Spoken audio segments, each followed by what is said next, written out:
compartir con ustedes un pasaje, siguiendo un poquito la línea de lo que hemos estado hablando semanas atrás. Y quiero hablar hoy sobre quién es el más grande, quién es la persona más grande. No es el más alto entre nosotros.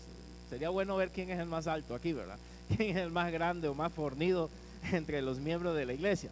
Pero no ese es el tema.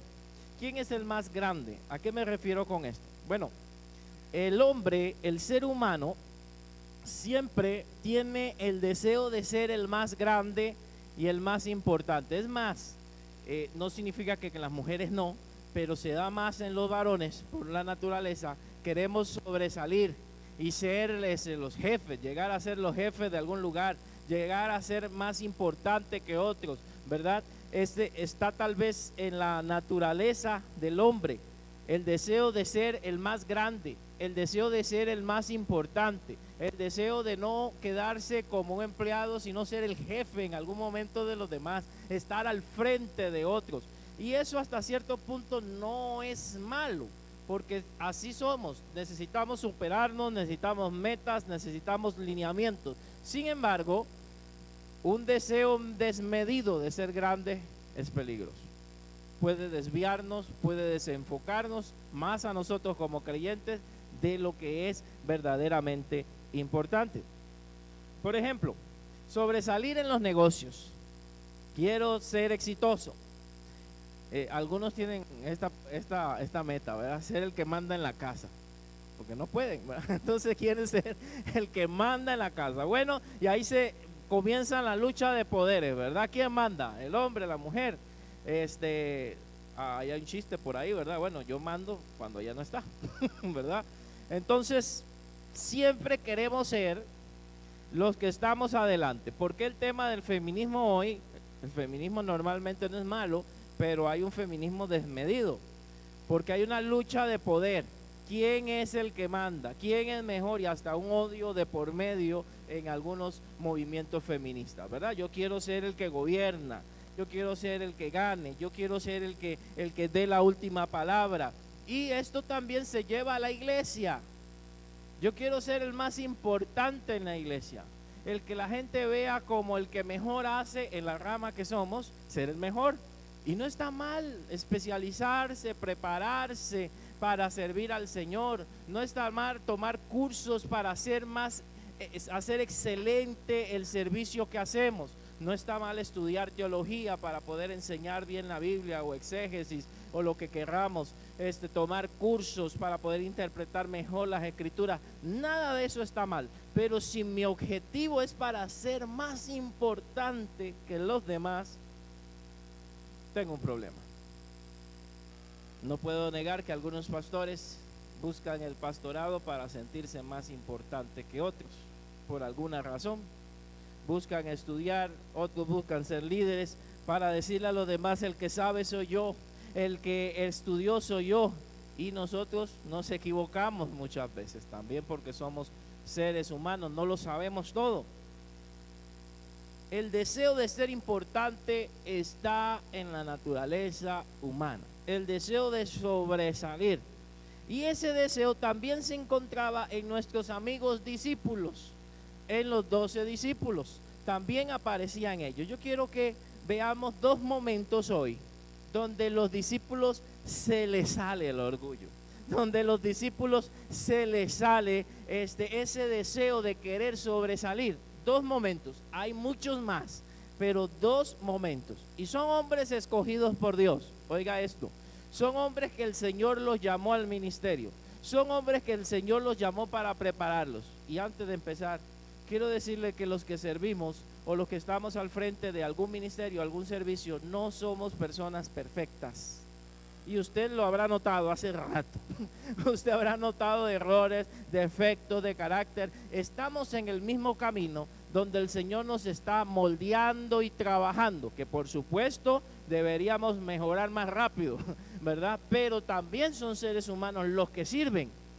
Y los discípulos, el Señor los llamó a su lado no porque eran los más cargas. Nunca olvidemos, porque también tenían los mismos defectos que la gente que no estaba siguiendo a Jesús. También eran incrédulos, también eran negativos, eran faltos de fe. Es más, hasta el último momento fueron incrédulos. Veían los milagros de primera mano y vieron milagros que no vio la multitud, que ellos estaban de cerca, que solamente eran milagros para ellos. Cuando andaban en la barca, esos momentos solo fueron exclusivos para ellos. Algunos milagros como la multiplicación de los panes y los peces, sí, la gente se dio cuenta, pero los que veían la multiplicación cuando repartían eran los discípulos. Habían cosas que eran para ellos exclusivos y aún así eran duros, eran tercos y había un Judas entre ellos. 3 años y medio con Jesús aproximadamente. Con Jesús pero a la par. ¿Y cómo les costó? A veces creemos que una persona porque ya tiene unos meses en la iglesia ya está transformada. 3 años con Jesús día y noche. Los procesos de las personas son muy diferentes. Algunos crecen rápido, otros van más lento, pero lo importante es que hayan cambios. Y se necesita confrontación. Jesús no los dejó como estaban. Y ese también estaba en el problema de los pastores, nosotros. Porque tal vez si hablo la verdad o si digo algunas cosas se me pueden ir. Se pueden molestar y ahora tanta oferta de iglesia que se van rapidito a cualquier lugar y en cualquier lugar los aceptan sin preguntar qué son, ni a dónde vienen, ni a dónde van. Entonces, no voy a tocar ciertos temas para que la gente no se moleste. Se puede resentir. No voy a hablar con el hermano X porque me puede decir qué le importa a usted en mi vida privada. Sin embargo, Jesús, el discipulado, era llegar a corregir lo malo que estaba viendo. Y ese es el trabajo de nosotros. Si algo lo vemos mal, hay que corregirlo, hay que hablar, hay que acercarse a la persona y usted pueda entendernos que para eso estamos, porque si no, no estamos haciendo nuestro trabajo si dejamos a la gente tal y como está. Marcos 9, vamos a ver el primer momento en Marcos 9, 33. Marcos capítulo 9, 33. Aquí vamos a ver nuestro primer momento de Jesús con los discípulos. Hay porciones que van a estar proyectadas, otras que no. Por favor, siga la lectura. La Biblia nos dice que y llegó a Capernaum. Cuando estuvo en casa, les preguntó: ¿qué disputabais entre vosotros en el camino? ¿Qué estaban discutiendo? Jesús los oyó discutir en el camino, pero no los interrumpió. Ellos estaban ahí diciéndose cosas, hablando, y Jesús los oye y los deja. En la casa los agarra, ¿verdad? Entonces cuando llega a la casa, muchachos, ¿qué pasó? ¿Qué estaban hablando? ¿Qué estaban discutiendo en el camino? ¿Será que Jesús no sabía? Claro que sí. Jesús lo sabe todo y los deja correr. Y ellos tenían una discusión muy interesante en el camino. Nos dice que Jesús le hace esa pregunta a ellos. Veamos el 33 y 34. Mas ellos, ¿qué hicieron? Callaron, porque en el camino habían disputado entre sí quién había de ser el mayor. Vean lo que estaban discutiendo. No se había muerto Jesús y ya. Es como aquellos que cuando tienen herencia y ya los hijos están discutiendo de quién es la parte de la casa, de quién es el techo, de quién es la cerámica. Ya lo tienen todo distribuido y no se ha muerto la persona. Triste, pero eso es una realidad. Y ya cuando la ven enferma ya comienzan a aparecer. Hola, nunca la visitan, nunca están, pero aparecen en esos momentos. Interesante. Jesús está aquí y les hace esa pregunta y ellos se quedan callados porque en el camino ellos querían saber, estaban disputando quién había de ser el mayor. No nos dice el detalle. Yo me imagino, Pedro decía: yo soy el preguntón. Yo debo ser el líder del grupo, ¿verdad? Yo soy el que más pregunto, el más activo. Ustedes son dormidos, ¿verdad? Son más lentos. Yo siempre estoy adelante, yo quiero ser el líder. Los hijos del trueno, tal vez Santiago y Juan, eran más violentos. Yo me imagino que se pusieron molestos en ese momento. ¿Qué te pasa a ti? Nosotros somos los que tenemos más carácter de liderazgo. No sabemos Juan, Tal vez Juan el más pasivo, no, yo porque soy más paciente, más tranquilo, más amoroso. Pero Juan en ese momento no era así, era parte de los hijos del trueno, era violento al principio. Bueno, y Judas, pero yo tengo la plata, yo tengo las finanzas, yo debo gobernar, yo soy importante. No sé, por decir algo. Tal vez Tomás le dijo, no, la verdad ninguno de ustedes no sirve ninguno para líder, que era más incrédulo. La cosa es que ellos estaban peleando quién debería ser el mayor entre ellos, el más importante. En el versículo 35 dice que él se sentó. Oiga, cuando el Señor se sentaba, era para enseñar. Yo me imagino se sentó el Señor, ahora sí. Nos va a dar duro, nos va a regañar, ¿verdad? Es como cuando alguien que casi nunca de autoridad le llama, necesito hablar con usted, ¿cómo se siente? Cuando sus padres, ¿verdad?, le llamaban, le decía, fulano, necesito hablar contigo. A mí me pasa a veces que le digo a algunos hermanos, hermano, puede ir a la oficina. Y es el susto más grande entrando a la oficina, no sé qué es lo que significa eso, ¿va? Se sentó Jesús y llama ¿a cuántos? A los 12. Y entonces yo le añado aquí que Jesús les va a decir, no me equivoqué, una paradoja. Lo que están estudiando en el curso de hermenéutica o interpretación bíblica, habíamos visto que una paradoja es algo como que no tiene sentido, que es como contradictorio. Y Jesús va a referirles una contradicción, pero en esa paradoja hay una enseñanza. Hay una enseñanza sobre el verdadero sentido, lo que ellos debían buscar. ¿Cuál es el verdadero camino a la grandeza? ¿Cómo vamos a ser grandes delante de Dios? ¿Cómo vamos a alcanzar ser personas importantes? Ninguno de nosotros quiere pasar desapercibido en la vida y estamos de acuerdo. Queremos dejar una huella, que alguien nos recuerde. El problema es que nos pueden recordar por cosas malas. Nos pueden recordar, uy, tata, qué amargado era. Yo me acuerdo. Mi mamá, qué terrible era con esto, lo otro. Pero debemos dejar buenas huellas. Si alguien quiere ser grande, si alguien quiere ser importante, Jesús ya lo dice en el verso 35. Si alguno quiere ser el primero, será el postrero de todos. Mis hermanos, si en la escuela o en el colegio, no sé si usted se acuerda aquellos que se colaban, ¿verdad?, en una fila para poder entrar a la clase, o para ir al comedor y los agarraba la maestra y le decía, no, usted ahora va al final de la fila, ¿verdad?, por vivo, va hacia atrás. El que quiere ser el primero debe ser el último. Eso no tiene sentido.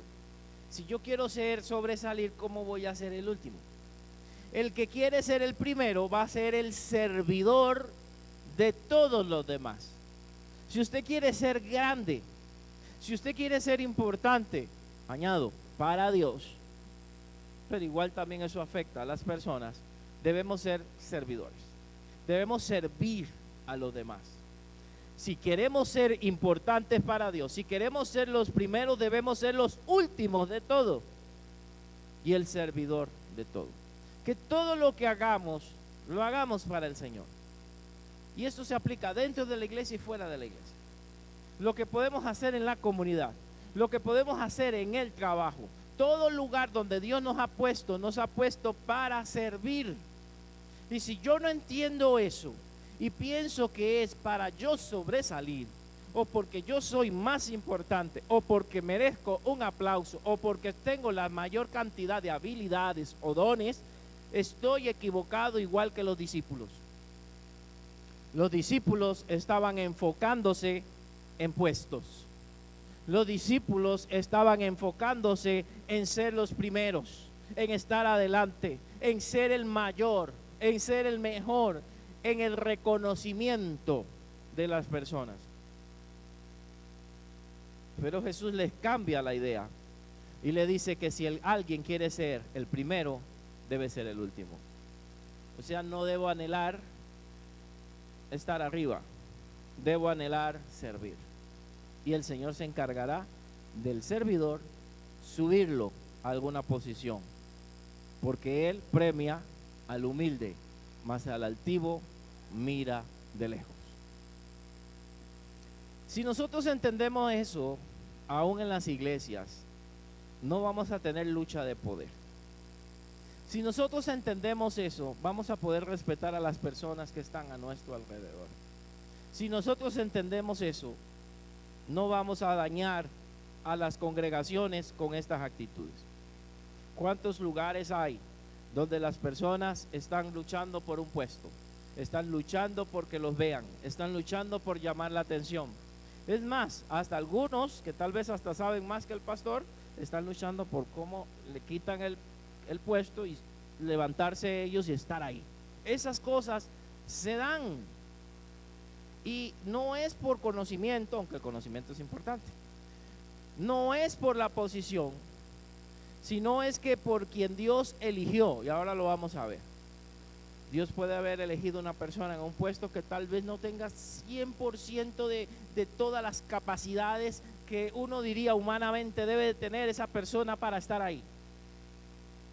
Pero si Dios la puso, la dotó, le dio habilidad y capacidad y le está respaldando, nosotros debemos respaldar lo que Dios está haciendo. Ejemplo, ¿cómo eran los apóstoles? ¿Cuántos preparados había entre ellos? Y yo creo en la preparación bíblica y teológica, pero creo que el llamado de Dios va más allá de eso. Tenemos a Pedro. ¿Qué era Pedro? Pescador. ¿Ok? Pero tenemos un Mateo, cobrador de impuestos. ¿Vea? Y si comparamos a Pedro, todo el trabajo que hizo al inicio de la iglesia, gloria a Dios, pero también tenemos un Pablo lleno de letras y lleno de conocimiento, el que iba a dar doctrina a esas congregaciones nuevas. Ambos eran necesarios y en la iglesia del Señor ambos son necesarios. Algo que yo alabo y exalto de esta congregación desde que la conocí es cómo tenemos personas de distintos niveles de estudios sociales y todo. Y hasta el momento, y espero que sigamos así, trabajamos juntos. No se mira por debajo del hombro al que tiene menos estudios. Es más, a veces aquellos que tienen menos estudios están en posición de liderazgo y los otros no. Eso está bien porque es llamado de Dios, no son los títulos. Es el llamado que Dios ha puesto. Ojo, si puedes estudiar y prepararte, excelente, para que hagas las cosas mucho mejor. Pero el llamado de Dios no se limita a un cartón, no se limita a eso, va más allá. Así que si alguno quiere ser el primero, vuelvo a repetirlo porque esta va a ser la base de lo que vamos a hablar, va a ser el último de todos y el servidor. Aquí suena más bonito, el servidor va a ser la persona que va a estar sirviendo a los demás. Es importante todo lo que se hace en la congregación, no solamente el pastor. Es importante que tengamos maestros de escuela dominical, es importante que el lugar esté limpio, es importante todo lo que hacen los demás, la decoración, todo es un elemento, el grupo de alabanza, para que se pueda recibir la palabra de Dios. Es un trabajo en equipo, es un trabajo de todos, y también los menos visibles son importantes. También el que pone la cámara y los hermanos que están allá en esa cabina, que no los vemos nada más cuando entramos o salimos, también son importantes. Todo trabajo es importante. No puedo pretender que yo soy el más importante. Soy parte de ese engranaje. Soy parte, todos nos necesitamos. Usted, hermano, si usted no se sienta en esa silla a escucharme, ¿a quién le voy a predicar, hermanos? A mi familia. No es mala idea. Necesitamos también la audiencia, necesitamos los que apoyan, necesitamos los que están también. Ahora, Jesús va un poquito más allá y toma un ejemplo. En medio de esos, en el verso 36 y el verso 37, toma a un niño. Y tomó a un niño y lo puso en medio de ellos. Y tomándole en brazos les dijo: el que reciba a un niño como este, me recibe a mí. Y el que a mí me recibe, no me recibe a mí, sino al que me envió, o sea, al Padre. Parece que está cambiando de tema, pero no. Jesús está usando al niño, a los niños que estaban ahí, como un ejemplo de quién es más importante. Toma al niño, lo pone en medio de ellos, lo toma en sus brazos y dice la frase: el que recibe en mi nombre a un niño como este, a mí me recibe. O sea, ese niño me representa. Ese niño también es importante. Ese niño es un embajador de Cristo, si me tiene a mí como en su corazón. También es un hijo de Dios.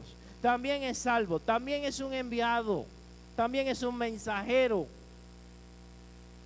Y eso para nosotros no nos suena tan mal, porque sea como sea, el costarricense es chiquillero, ¿verdad? Le gustan los chiquillos, salvo ciertas excepciones, pero le gustan los niños, aunque sea verlos de largo, pero le gustan los chiquillos. Y los protegemos de alguna manera. Hay leyes, hay de todo para tratar de que ellos estén bien. No estamos al 100, pero estamos mejor que muchos países. Se procura proteger a los niños. Tienen derechos, etcétera. En aquella época, no quiero decir que no tuvieran derechos, pero el niño no era considerado en cuenta para muchas cosas de la vida religiosa y de la vida social. Tenía que tener aproximadamente 12 años el varón para poder participar en algunas cuestiones en el templo y en la sinagoga. De ahí para abajo no. Los niños o los muchachos no eran tomados en cuenta en muchas cosas. No podían hablar en público, no podían expresar sus opiniones. Hoy los oímos, los escuchamos, ¿verdad? Hasta muchos toman parecer a sus hijos, a sus muchachos en su casa para algunas decisiones. En ese tiempo no. La sabiduría era vista en mano de ¿quién? De los adultos, y más de los que peinan canas. Las canas era símbolo de sabiduría, que también nos fuimos al otro extremo. Ahora nadie respeta a algunos adultos y se está tratando de levantar al adulto mayor en ese sentido, pero falta todavía mucho. La sabiduría estaba en el adulto, la sabiduría estaba en la vejez, el conocimiento, la experiencia. Así que un niño no era considerado en cuenta, no era tomado en cuenta. Recuerde, Jeremías, cuando Dios llama a Jeremías, ¿cuál es la frase que él da de excusa? No, porque soy un niño, o se traduce muchacho también. No puedo, no sé hablar. Y no era que no sabía hablar, o sea, no puedo hablar en público. No me van a escuchar, no me van a poner atención. ¿Por qué se le dice a Timoteo, ninguno tenga en poco ¿qué? Tu juventud? Porque era joven. Como joven no me van a prestar atención, y algunas congregaciones no lo querían respetar. Y Timoteo tenía que afirmar la autoridad de él, Pablo la de Timoteo. Que no tengan en poco tu juventud, que lo respeten, que él era un muchacho de ejemplo. Entonces Jesús coloca a un niño para recordarnos ahí la importancia de la humildad, para recordarnos ahí la importancia de que el niño está en una condición más baja socialmente. ¿A quién mandaban hacer los mandados en su casa? ¿A quién mandaban? A mí, dicen, ¿verdad? A los niños. Vaya, al chiquillo de los mandados. Todavía algunos son los chiquillos de los mandados. Vaya y compre tal cosa. Y ahí va. Se robaban el vuelto, ¿verdad? No, pero bueno, bendición de Dios decían. Porque considerado más bajo. Saque la basura. ¿A quién mandaban antes? A los niños y a los muchachos. Ahora no la quieren ni tocar, pero a ellos eran los que lo mandaban. Saque la basura. No podía uno chistear. Ay, eso huele feo. No, la saca y punto. Y iba y la sacaba uno. A los niños. Los niños eran las personas inocentes y humildes, pero en el estrato social ocupaban un lugar más bajo. Estaba el varón, el jefe de casa, seguía la mujer y de último el niño. buscando a los esclavos, y a veces los esclavos mandaban a los niños, porque los cuidaban, eran los siervos. Estaba en una posición baja. ¿Y qué está queriendo decir Jesús? Que el que no se hace como niño, el que no baja a la posición de niño, no llega a ser el último entre todos, no puede ser grande. Y que un niño, tan sencillo como es él, también es importante en el reino de los cielos. También es un representante del reino de los cielos. También es un embajador. El que reciba en mi nombre a un niño como este, a mí me recibe. Y el que me recibe, a mí me recibe, no recibe a mí, sino al que me envió, o sea, al Padre. O sea, los niños tan pequeños como este, está diciéndole Jesús, tan pequeños me representan y son importantes. En otros pasajes, el Señor menciona que debemos hacernos como niños. Revisemos Lucas 9, que en Lucas 9 le agrega un detalle más.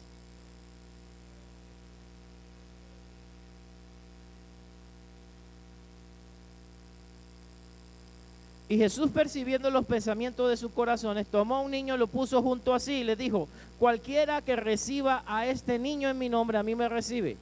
Y cualquiera que me recibe a mí, recibe el que me envió. Hasta ahí estamos bien. Porque el que es más pequeño, ahí está el ejemplo. El que es más pequeño, el niño es pequeño. El que es más pequeño entre todos vosotros es el más grande. El niño es ejemplo de ser más grande. Aunque es pequeño, es importante. Aunque son pequeños, son importantes para todos nosotros. La grandeza del niño, Jesús lo está poniendo como ejemplo. No es quien quiere ser más grande. Para mí un niño es grande. Para mí un niño es importante. Para mí un niño es un ejemplo. Para mí un niño es un embajador. Para mí un niño es un siervo de Dios. Hoy donde la gente busca el título siervo de Dios. Hay un pastor que de broma dice siervo de Dios, no un hermano. Siervo del Dios Altísimo. Cuando me dice así me siento como Daniel. ¿Verdad? Siervo del Dios Altísimo. O sea, mucho título, hermano. Muy pesado. Siervo hoy es un título agradable. El siervo de Dios. Hasta de aplausos y demás. Pero siervo tiene otra connotación. Siervo, según Jesús, era otra idea. No era un título para pastor, no era un título para decir ministro del Señor. Era algo especial. Si quiero ser grande, tengo que ser humilde como un niño. Más adelante Jesús dice que el que quiera entrar en el reino de los cielos debe hacerse como un niño. Vamos al segundo momento. Usted diría y usted creería que ya los discípulos aprendieron la lección, ¿verdad? Ya creeríamos que los discípulos entendieron. Bueno, ya los discípulos aprendieron, ¿verdad? Bueno, y pasó un momentito, pasó un tiempo y nos vamos al siguiente capítulo, al capítulo 10, al versículo 35. ¿Qué le parece? Estos discípulos no le entraba nada en la cabeza así como fácilmente. Ya Jesús, estamos en Marcos 10, 35. Recuerde que habíamos visto Marcos 9 en el primer momento. Ahora vamos a Marcos 10. Significa que Jesús acababa de hablarles hace poquito de que era más importante ser humilde como un niño, ¿verdad? Que ser el último para poder llegar a ser el primero. Ok, tienen eso fresco ellos en la cabeza. Pero en el capítulo 10, versículo 35, sucede algo interesante. Nos dice el texto: entonces Jacobo y Juan, los hijos de Zebedeo, se le llamaba el trueno por el carácter que tenían, se le acercaron diciendo: maestro, querríamos que nos haga lo que pidiéramos. Eso significa, ¿usted nos puede hacer un favor? Él les dijo: ¿qué queréis que os haga? Vamos a ir proyectándolo. Ellos le hacen una petición en el versículo 35. Él le dice, ¿qué quieren? Ellos le dijeron, concédenos que en tu gloria nos sentemos el uno a tu derecha y el otro a tu izquierda. Oiga, pero ya Jesús le había dicho que eso no era importante. Ser el primero. Ellos venían discutiendo, pero dice, estos vamos a ser más vivos que los demás, vamos a irnos adelante. Hablamos con Jesús aparte y ya negociamos los puestos del cielo, ¿verdad? Concédenos que nos sentemos cuando estés en tu gloria, uno a la izquierda y uno a la derecha. Olvídate de los 10, ¿verdad? Uno a la derecha y uno a la izquierda. ¿Qué te parece, Jesús? Eran hermanos, eran negociantes, hermanos. Eran astutos. Jesús les pregunta en el versículo 38, ¿no sabéis lo que pedís? ¿Pueden beber el vaso que yo bebo y ser bautizados con el bautismo que yo soy bautizado? Les traduzco esto. El vaso, también él lo habla cuando está en el Getsemaní, está sufriendo antes de que vengan a arrestarlo, y él dice, pasa de mí esta copa. Hay una relación entre el vaso y la copa. Significa copa de sufrimiento, vaso de sufrimiento. O sea, ustedes van a morir como yo, ustedes van a sufrir como yo, van a ser mártires, van a pasar por el bautismo con que yo voy a ser bautizado. No es el bautismo en agua, es el bautismo de muerte. Y esto no entienden lo que están diciendo. Y vea qué le responden. ¿Qué dijeron? 39. Sí podemos. Claro que sí. Determinados. Nosotros podemos hacerlo, sí podemos. Probablemente no entendieron que iban a dar su vida por Cristo. Probablemente no entendieron que iban a ser mártires de Cristo, que era lo que le estaba diciendo el Señor. ¿Y qué le dice Jesús? No le contradice, a la verdad, del vaso que yo bebo, beberéis, es cierto. Y con el bautismo que yo soy bautizado, seréis bautizados. Sí, ustedes van a morir también trágicamente, ustedes también van a sufrir. Es cierto, tienen toda la razón, ustedes pueden, ahorita no, más adelante, pero ustedes pueden. Pero, hay un pero, el sentaros a mi derecha y a mi izquierda no es mío darlo, sino aquellos para quienes esté preparado. O sea, que eso ya estaba destinado, ya habían elegidos para eso. No se nos reveló quiénes. Ya hay elegidos, ya hay escogidos para eso, no puedo hacer nada. Y aquí es donde yo quiero hacer referencia de que Dios tiene personas escogidas para ciertas cosas. Que no nos parece, que no estamos de acuerdo. ¿Por qué el Señor pone esta persona? Dios es el que elige. ¿Por qué escogió a los 12? Yo no hubiera escogido a esos 12, hermanos. Vea, incrédulos. Ladroncito, había uno por ahí, ¿verdad? Uno hablador, hablaba cada rato, interrumpía, no dejaba terminar la prédica al maestro. No eran elementos buenos humanamente, pero Dios es el que conoce el corazón. Dios los conoce. Tengamos cuidado cuando juzgamos a quien Dios pone a servir. ¿Qué pasa? Bueno, ¿qué pasa con los 10? Verso 41, observe lo que pasa. Cuando lo oyeron los 10, comenzaron a enojarse contra Jacobo y contra Juan. Imagínense la escena. ¿Pero por qué se enojaron? Ojo, analice. Se enojaron porque Jacobo y Juan se le fueron adelante. Estaban ya serruchándole el piso a los otros 10. Se le fueron adelante porque ellos también querían, en el capítulo 9, lo mismo. Ellos también querían ser importantes. Así que no es que ellos se están enojando. ¡Qué bárbaro! Jacobo y Juan, ¡qué terrible! ¡Qué mal cristianos son! No, es porque ellos querían esos puestos. Y es probable que por alguna de estas razones Judas malinterpretara y vendiera al maestro. Ya no vamos a tener una posición. Este dice que él va a morir, este dice que no, su reino no es de este mundo, entonces no me sirve. No me funciona. Yo quiero ser el tesorero del rey, de alguien importante. Los otros 10 discípulos se enojan. pero no por buenas intenciones, sino también porque querían lo mismo. En el verso 42, Jesús los llama y entonces les comienza a enseñar otra vez. Hermanos, es que, ¿por qué el pastor repite la misma prédica ya 3 veces? No lo he hecho, pero ¿será que ya la aprendimos? ¿Será que ya la pusimos por obra? ¿Será que ya la estamos ejecutando? Había un pastor que 3 domingos seguidos habló del amor.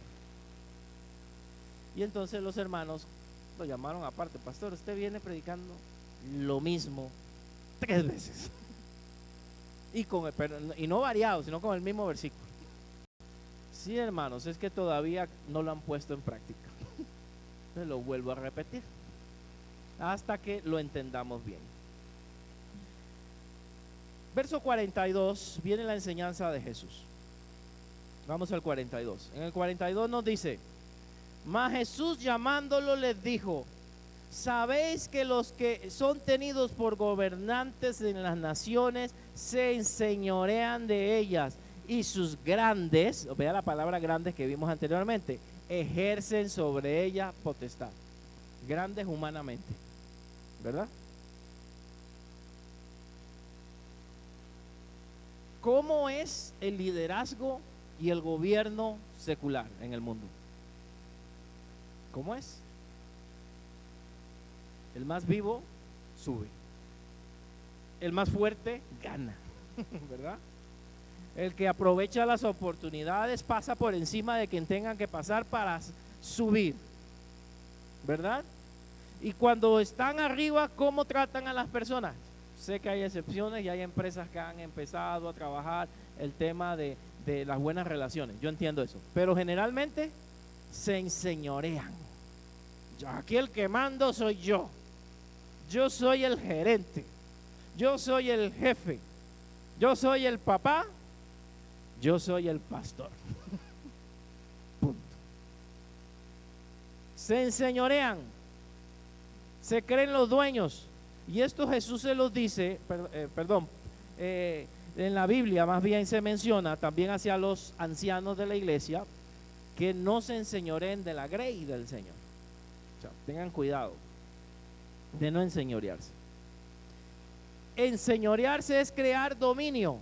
¿Ejercer qué sobre ellos? Potestad, autoridad, ser impositivo. Ese es el formato del mundo. Pero entre nosotros no debe ser así. El problema que con todos estos movimientos que no son malos, de coaching y de toda esta cosa que no son malos, quiero reiterar, queremos aplicarlo a la iglesia de la misma manera, el mismo formato. Como es el líder secular, aquí usted es el que manda, usted toma las decisiones, usted no puede equivocarse, usted no puede admitir en público que cometió un error, Dios libre. Pierde su imagen y pierde su autoridad. Y todos estos lineamientos que se dicen en el mundo, a veces se traen, y vienen los escritores y dicen liderazgo cristiano para líderes en la iglesia y lo meten en las congregaciones. La misma manera de manejarse en el mundo, la misma manera de manejarse en la iglesia, y no es igual. Jesús dijo que no era así entre nosotros. Los puestos, los cargos, lo que hacemos para Dios no es para vanagloriarnos, es para servir a Dios y servir a las demás.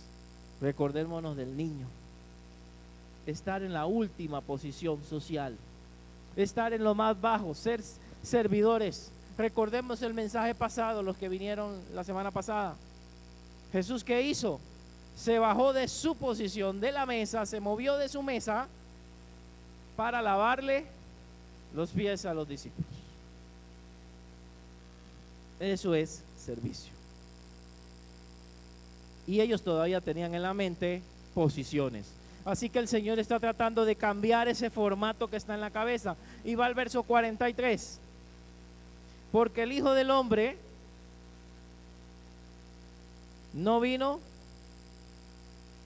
para ser servido. Sí, perdón, estoy en el más abajo más bien. Pero no será así entre vosotros. Y el 44, el que de vosotros quiera ser el primero, será siervo de todos. Aquí lo proyecto. No me está fallando la vista. Aquí está, mejor lo proyecto. No será así. No van a ser ustedes como el liderazgo de los gobernantes. No van a ser ustedes como el liderazgo de las empresas. No puede ser así. Aunque algunos vean las iglesias como empresas. Ojo, y quiero aclarar, las iglesias tienen una parte administrativa, ¿verdad? Que tiene finanzas que hay que manejarse de forma administrativa. Eso está bien. Pero hay principios, el trato a las personas.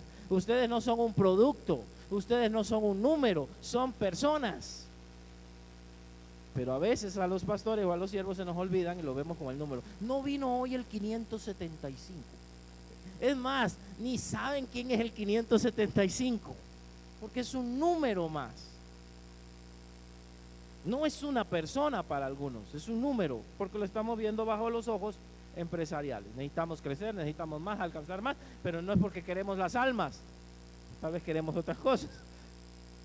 Pero para el Señor, el que quiera ser grande, hacerse grande entre ustedes, será vuestro servidor.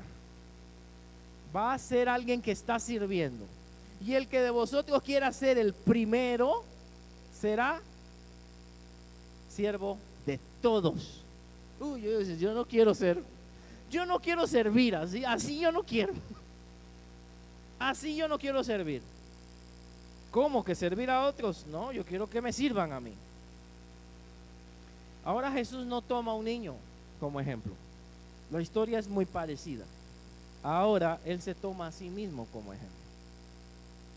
Y dice, porque el Hijo del Hombre no vino para ser servido. O sea, yo no he venido para que me estén dando aplausos, para que me sirvan, si no estaría en el palacio. Si no, he venido ¿para qué? Para servir. ¿Cómo Jesús mostró su servicio? Alimentando a la gente.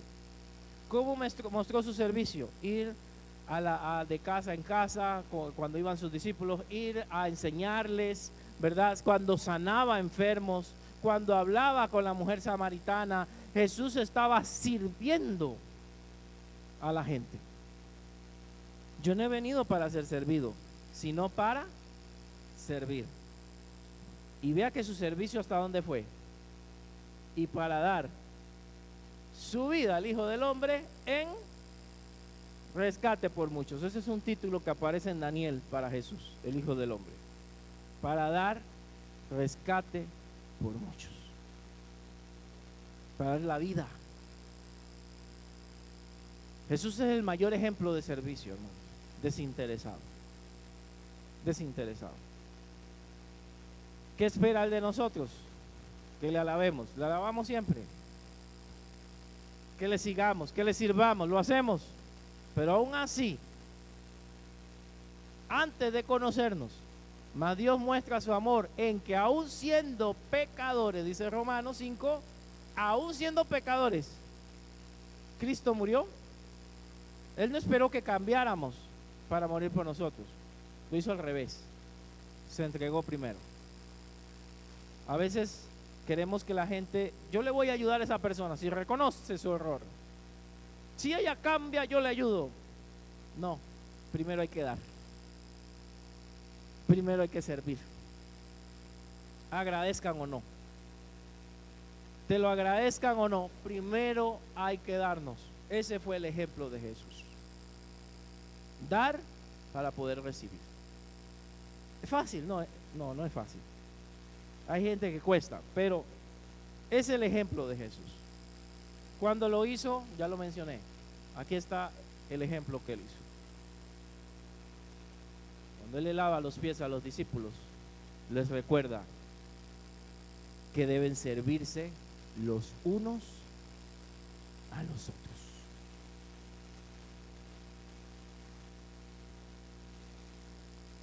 Así que estamos equivocados cuando decimos yo sirvo a Dios y no sirvo a la gente. No hay forma de dividirlo. Sirvo a Dios a través de las personas. Si no me gusta la gente, entonces hago un esfuerzo, porque la gente es complicada. Usted trabajar con ovejitas reales probablemente sea más fácil, ¿verdad? Pero la gente, vámonos para allá. Un momento, ¿por qué? La gente razona. ¿Para qué? Es más difícil. Pero Jesús vino a morir, hermanos, por seres humanos. Por mucho que nos gustan los animales, con todo el respeto, porque también eso es un movimiento hoy, ¿verdad? Perrijos, perrinietos, etcétera. Por mucho que amemos a Firulais, Jesús no vino a morir por Firulais. Vino a morir por usted y por mí. Y por los seres humanos. ¿Qué va a hacer con Firulais? No sé, no le puedo decir. No lo dice la Biblia. Pero vino a morir por usted y por mí.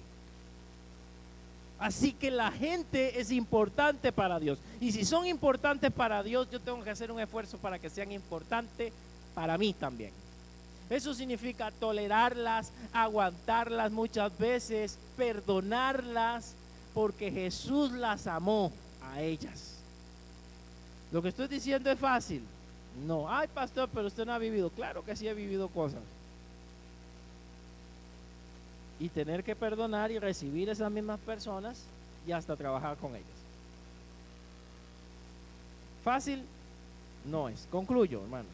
Ya me iba a emocionar y iba a empezar, hermanos. Los discípulos una y otra vez querían una posición superior. Ya van 2 veces. Y no les he explicado más detalles. Ellos echaban a los niños de delante de Jesús en otra ocasión que no mencioné ahí, ¿verdad? Y Jesús también los coloca a ellos como ejemplo. Ellos querían ser los principales. Cuando la gente movía a Jesús no le gustaba. Cuando la gente tocaba a Jesús no le gustaba. Ellos querían ser los únicos. Querían a Jesús solo para ellos. Jesús les refirió la necesidad de ser humildes como un niño, hacerse pequeños como un niño. Lo hemos aplicado a la inocencia, pero más que la inocencia es la actitud del niño. Él sabe que tiene que sujetarse. Él sabe que hay mayores. Él sabe que él está debajo en una escala social. Tomar el camino del servicio si querían ser importantes. Si usted quiere ser importante, dejar una huella en su familia, en el trabajo, no es siendo un tirano, es sirviendo. Ahí dejamos huella a las personas, sirviendo. Seguir el ejemplo de nuestro Señor Jesucristo. El camino verdadero, hermanos, para ser importantes es sirviendo a los demás. No olvide, el servicio a Dios y a las personas tiene recompensas. No es el tema de hoy, pero hay recompensa para aquel que sirve. Hay recompensas eternas. Es más grande el que sirve. Siempre va a ser mayor el que sirve. Y no porque sea el cargo que tiene, sino porque lo hace de corazón. Dios mira el corazón. Y quiero concluir con esta pregunta. Bueno, hay 2 preguntas más. ¿Y tú cómo puedes servir a tu prójimo? Piensen. ¿Cómo puedes servir en tu comunidad? ¿Cómo puedes ayudar en las necesidades de la iglesia?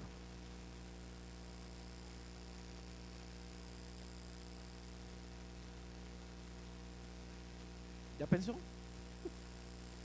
¿Ya lo analizó? ¿Está bien? Perfecto, gracias. ¿Cómo podemos servir? Ahí el Señor pondrá en su mente, en el corazón de cada quien. Bueno, yo veo esta necesidad que tanto critico y ¿por qué no ayudo un poquito en eso? ¿Por qué no me involucro? ¿Por qué no colaboro? O mínimo, ¿por qué no oro por esa necesidad? Veo que tal cosa falta, o veo que al hermano tal tiene una necesidad, me di cuenta, ¿sí? ¿Por qué yo no le ayudo? ¿Por qué yo no apoyo? No tiene que esperar que la iglesia lo organice, es algo que podemos hacer naturalmente nosotros, entre nosotros mismos. ¿Y qué camino tomarás para ser grande? ¿Cuál es el camino que vas a tomar para la grandeza?